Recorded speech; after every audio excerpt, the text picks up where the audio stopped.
Bonjour à tous, je suis Anne-Marie Terrel et je vais vous présenter le programme que je vous propose pour l'année scolaire prochaine. Ce sera la suite du thème que nous avons étudié cette année, c'est-à-dire la suite des arts de l'islam. Après avoir parcouru les grands espaces du monde arabe, nous nous intéresserons au monde turc et iranien. En effet, les Turcs et les Iraniens sont deux grands peuples qui ont adopté la religion islamique et qui ont contribué très largement à l'élaboration de formes artistiques nouvelles au sein de cette civilisation liée à une religion. Donc, le cycle de l'année prochaine complétera le panorama de l'année écoulée. Alors, je vous ai indiqué à gauche de l'image le plan que nous allons suivre. Nous allons procéder par zone géographique, c'est-à-dire que les 5 premières conférences seront consacrées à l'univers turc, d'abord à la dynastie des Seldjoukides et ensuite à la dynastie des Ottomans.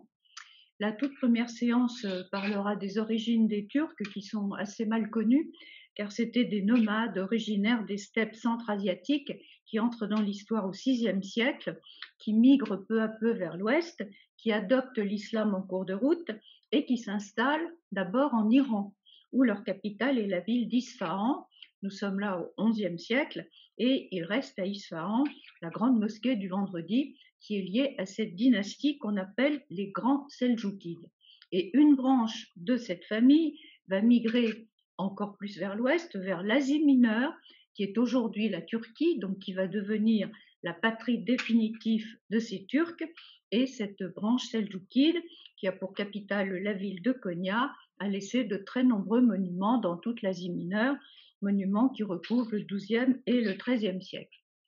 Alors, aux Seldjoukides succède la dynastie ottomane, qui a 3 capitales successives, Bursa, Edirne, Istanbul, et ces 3 capitales sont très riches en mosquées et en divers édifices religieux.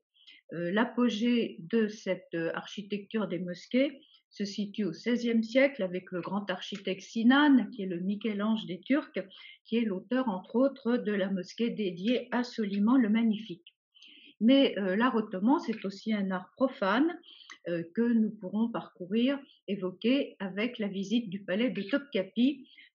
qui est l'occasion de parler de la vie à la cour ottomane.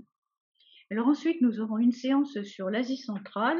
ce qui correspond à peu près à l'Ouzbékistan d'aujourd'hui, en nous intéressant aux 2 grandes villes de Samarcande et Boukhara, qui sont liées d'abord à la dynastie des Timourides, qui est la dynastie fondée par Tamerlan, dynastie qui couvre la fin du XIVe et tout le XVe siècle, et ensuite différentes dynasties ouzbèques qui se succèdent du XVIe au XVIIIe siècle.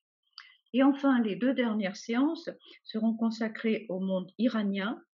et notamment à la dynastie des Séfévides qui règne en Iran du XVIe au XVIIIe siècle, de sa capitale Isfahan.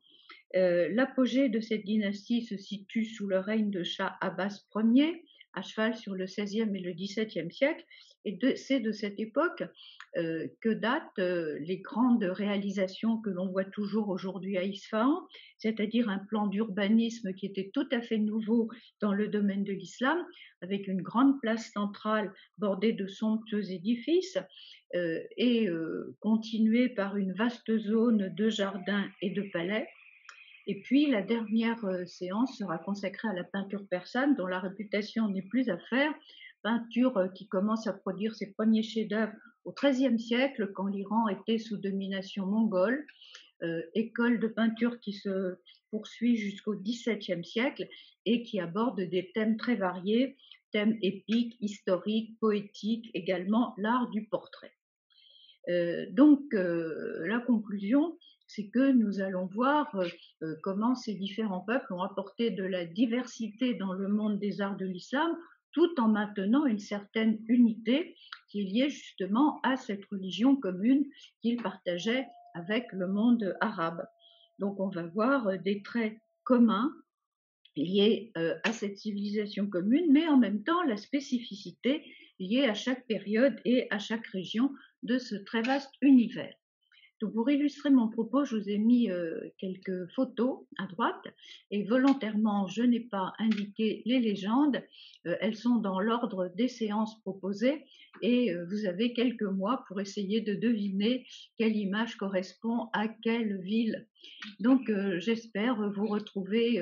de visu dans notre salle habituelle à Versailles en octobre prochain. Merci et jusque-là, passez un bon été.